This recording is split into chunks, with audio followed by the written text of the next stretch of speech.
Selamat pagi adik-adik. Apakah sudah siap mengikuti pembelajaran hari ini? Kalau sudah siap, kita mulai.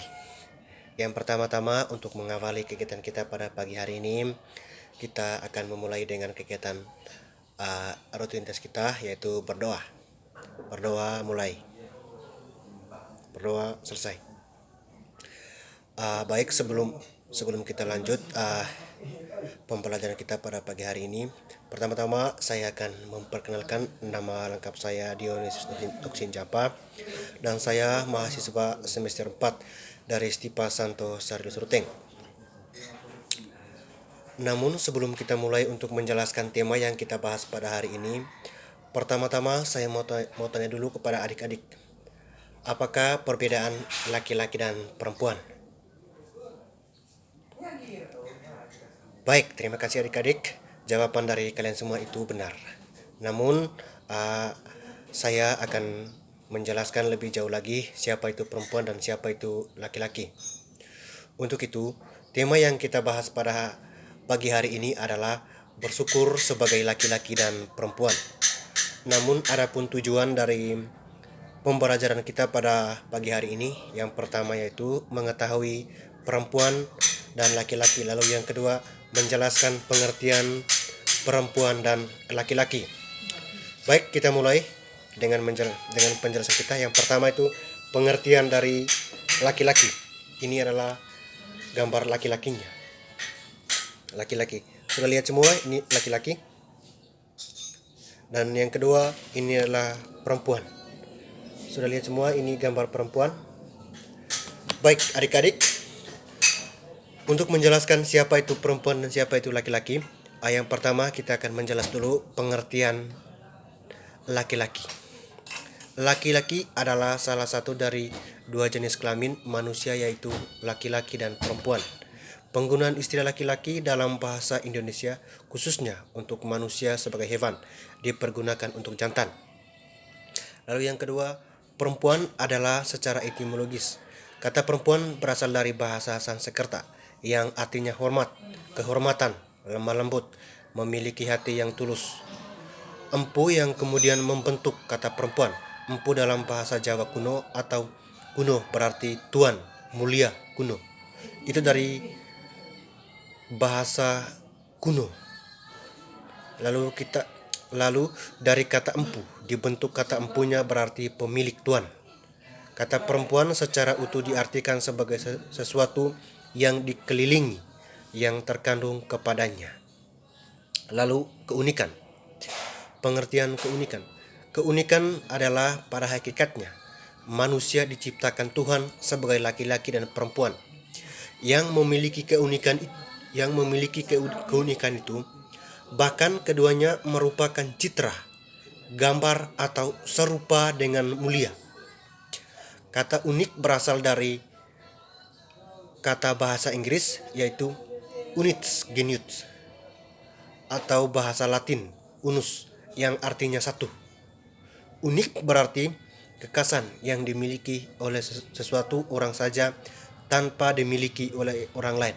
Itu tadi kata unik, keunikan. Memang manusia itu serupa atau segambar dengan Allah, sehingga setiap orang itu memiliki keunikan, memiliki kelebihan masing-masing, memiliki kekurangannya masing-masing. Itulah yang dikatakan dengan keunikan. Namun tidak ada satu orang pun yang mempunyai arti kesamaan sikap dengan orang lain. Bahkan manusia kembar pun pasti ada perbedaannya. Pasti ada perbedaannya. Perbedaan itu lebih jauh dan lebih dalam dari yang dapat kita lihat, dirasa, didengar, dan dikatakan. Pada umumnya perbedaan ini yang membuat orang iri hati, bertentangan, dan ingin saling meniadakan. Padahal dengan perbedaan itu justru orang dapat saling memperkaya dan saling melengkapi satu dengan yang lain. Perbedaan itulah yang menjadi keunikan setiap manusia. Tuhan juga menciptakan laki-laki dan perempuan dengan mengadakan perbedaan baik dari segi fisik maupun psikis agar saling melengkapi sebagai citra Allah. manusia dan laki-laki dan perempuan itu sederajat atau sama. Dalam penjelasan pengertian keunikan ini, adik-adik, kalau misalnya adik-adik itu bersama teman-teman sebangku kalian, tentunya pasti ada keunikan masing-masing, ada kelebihannya masing-masing, ada kekurangannya masing-masing. Begitupun walaupun dengan orang kembar itu ada pun perbedaannya. Sehingga Tuhan itu menciptakan manusia itu unik, keunikannya. Ada yang menciptakan manusia itu, ada yang menciptakan rambut keriting, ada yang menciptakan hidung pesek. Namun itulah yang Allah yang menciptakan manusia kita, serupa dan segambar dengan Allah. Lalu yang kedua, sikap positif dan negatif yang sering muncul dalam menghadapi keunikan diri. Yang pertama itu sikap positif, melakukan hal-hal yang baik, terima diri apa adanya, tidak boleh menjelek-jelekan orang lain, terima kritikan orang lain tentang diri kita. Itu dari segi positif. Lalu yang negatifnya rasa benci, tidak menerima apa adanya. Nah, dari segi positif dan negatif ini untuk membedakan bahwa kita manusia yang tadi memiliki keunikan itu, yang pertama dari segi positifnya melakukan hal-hal yang baik. Kita manusia yang sudah diciptakan oleh Tuhan, yang serupa dengan segambar dengan Allah, tentunya kita harus berbuat baik dengan yang orang lain. Terima diri kita apa adanya, tidak boleh menjelekkan orang lain, walaupun dia rambut keriting, walaupun dia miskin, tetapi kita harus tidak boleh menjelekkan orang lain. Lalu yang kedua, sikap negatif, rasa benci, tidak menerima apa adanya. Itulah yang ada dalam diri kita, yang melekat dalam diri kita, sehingga kita manusia ada yang namanya iri hati dengan orang lain, benci dengan orang lain.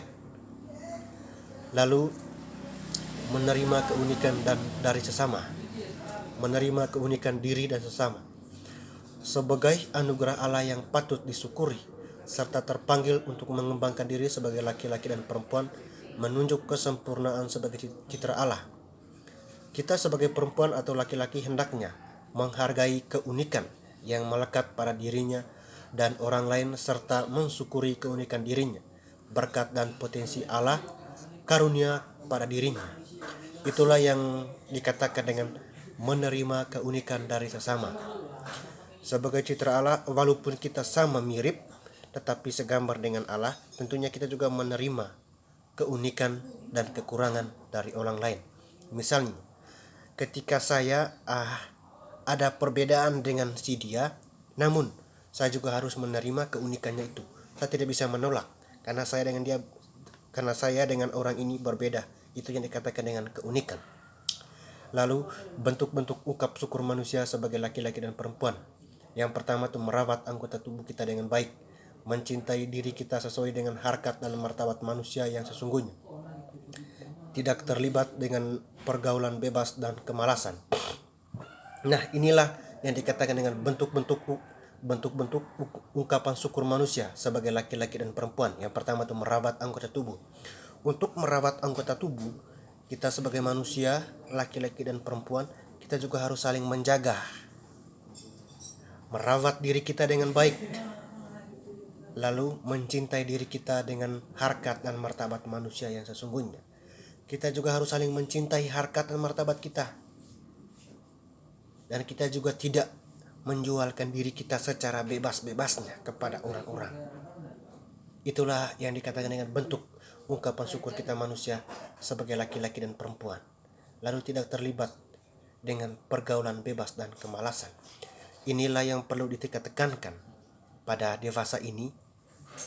Itu menunjukkan bahwa kita yang sebagai citra Allah, yang serupa dengan Allah, selalu menjualkan diri apa adanya. Terlebih khusus bagi kaum Hawa, kaum perempuan, itu yang sering menjual diri, yang dikatakan banyak perbuatan-perbuatan salah. Itulah. Lalu ada juga penegasan-penegasan dari kitab suci. Yang pertama itu dari kitab Kejadian 26 sampai 31 yang menceritakan bagaimana manusia pertama laki-laki Adam dan perempuan itu Hawa menciptakan di Taman Firdaus. Keduanya diciptakan begitu indah dan menakjubkan. laki-laki dan perempuan diciptakan Tuhan secara istimewa karena sesuai citra atau segambar dengan Allah. Lalu laki-laki dan perempuan sama-sama mewarisi gambar Allah. Sebagai sesama gambar Allah, laki-laki dan perempuan mewarisi sifat-sifat Allah yang mampu mengasihi, berbuat baik, bertanggung jawab, dan sebagainya. Keberadaan manusia sebagai gambar Allah terutama bukanlah hak istimewa, tetapi tanggung jawab istimewa yang diantaranya adalah memelihara dan merawat ciptaan Allah. Laki-laki dan perempuan dari kodratnya memiliki perbedaan baik secara fisik, jasmani, psikis, rohania. Dengan perbedaan tersebut dan keduanya dapat saling melengkapi satu dengan yang lain. Nah, di sini juga ada penegasan dari kitab suci yaitu dari kitab Kejadian 26 sampai 31.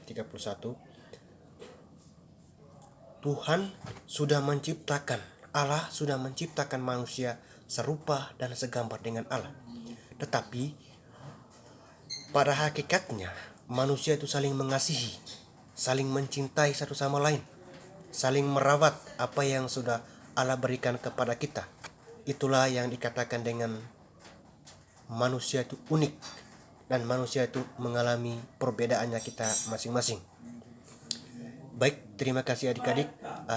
Sekian saja untuk tema kali ini, dan ada kesempatan lain untuk bertemu kembali kita untuk menjelaskan tema-tema yang lebih lanjut.